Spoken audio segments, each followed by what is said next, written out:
شلونك؟ زين الحمد لله. انت شو مسوي عشان تجيني؟ انا يجي في بلادي يجي. انزين. هذا في صديق ودي اخر هذا في داخل اكل. انا ما يشوف، انا ما يكمل روح. ليش ما يشوف؟ ليش؟ هذا فيه اكل، هذا اكل يجي لحم لاحم. الحين ماكو لحم هني داخل البلد؟ لا هذا فيه نفر فريش.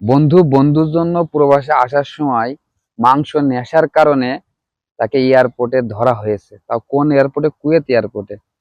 সেটার ভিতরে কি আছে? মাদক আছে। ঠিক আছে, তাহলে আপনি কাকে বিশ্বাস করবেন? পুরো ভিডিওটা আসলে দেখানো হলো না, এই জন্যই ফেসবুকে একটা নিয়ম আছে। তবে আমি কিছু কথা বলি, আমি পুরো ভিডিওটা দেখেছি মন থেকে, তারপরে বুঝেছি।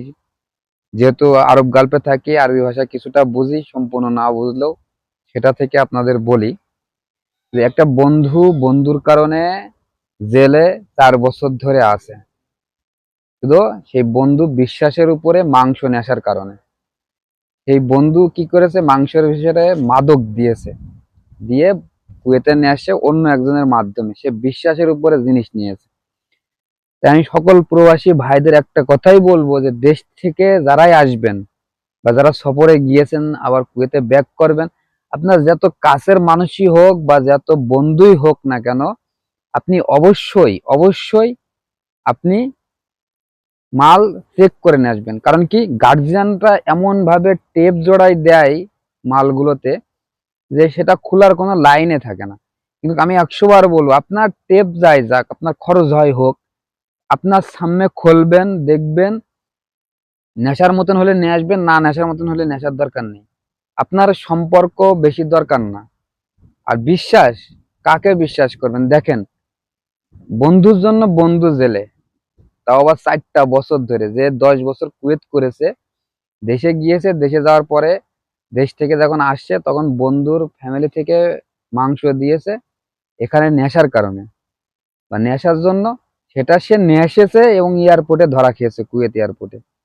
তার ভিতরে কি মাদক, এবং তার জন্য তাকে 4 বছর জেলে পচতে হচ্ছে। কই, এখন তো সে বন্ধু তো যাচ্ছে না খোঁজ নিয়ে আসতে, বন্ধু তো দেখতে যাচ্ছে না, বা বন্ধু তো ছাড়াতে যাচ্ছে না।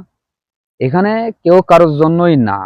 এজন্যই বলবো যে আপনি যার জন্যই জিনিস নিয়ে আসবেন, 100 বার চেক করে নিয়ে আসবেন, নাহলে আপনার বিপদ আপনি নিজেই ডেকে নিয়ে আসবেন।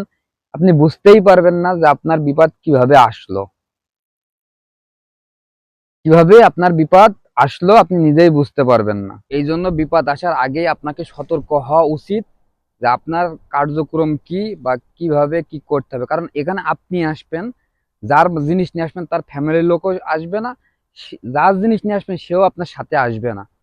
সেহেতু সবকিছু আপনার নিয়ন্ত্রণে থাকবে এবং এয়ারপোর্ট কর্তৃপক্ষ বুঝবে যে এটা আপনারই জিনিস এবং সেইভাবে আপনাকেই ধরবে। তারা কখনোই বিশ্বাস করবে না যে এটা আপনার বন্ধুর জিনিস। এই জন্যই বলি ভাই, দুনিয়াতে কাউকে চোখ বন্ধ করে কখনো বিশ্বাস করা যাবে না। কারণ দুনিয়াতে বিশ্বাস করাটা খুবই কঠিন, খুবই কঠিন। এজন্য নিজের কার্যক্রম নিজে করাটাই উত্তম এবং নিজের জীবন নিজেই সিকিউরিটি ভাবে চলাফেরা করা উচিত সবসময়ের জন্য। আর সেটাই করবেন। আসলে কখনো কারোর উপরে নির্ভরশীল হবেন না। আর যে যে যাই দিক না কেন, আপনি সবসময়ের জন্য দেখে নিয়ে আসবেন। মূলত মেডিসিন, মাংস জাতীয় কোনো জিনিস বা খাবার জাতীয় কোনো জিনিস, সেটা আপনি নিজে চেক করে নিয়ে আসবেন যে এটা নেশার মতন কি নেশার মতন না। কারণ এটা আপনি ছাড়া কেউ জানবে না। আর এয়ারপোর্টের নিয়ম আপনি ভালো জানেন, কারণ আপনি চলাফেরা করছেন, আপনিই জানেন ভালো যে কোনটা করলে ভালো হয় এবং কোনটা করলে খারাপ হয়, বা কোন জিনিসটা নিলে ভালো হবে, কোন জিনিসটা না নেওয়া উচিত। সেহেতু আপনি অবশ্যই চিন্তা করে তারপরে জিনিসপাতি নিয়ে আসবেন। একটা কথাই বলবো প্রবাসী ভাইদের, যে ভিডিওটা শেয়ার করে দিবেন এবং সবাইকে সতর্ক করে দিবেন। ভালো থাকবেন, সুস্থ থাকবেন। আল্লাহ হাফেজ।